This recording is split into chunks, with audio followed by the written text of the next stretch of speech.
আমাদের কিন্তু সব এটা আমাদের ওসি আসছে, আমাদেরকে এখানে থাকতে দিচ্ছে না, আমাদেরকে এখান থেকে বের করে দিচ্ছে।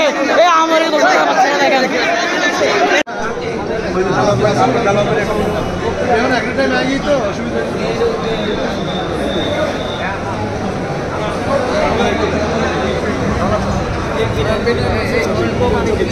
ছবি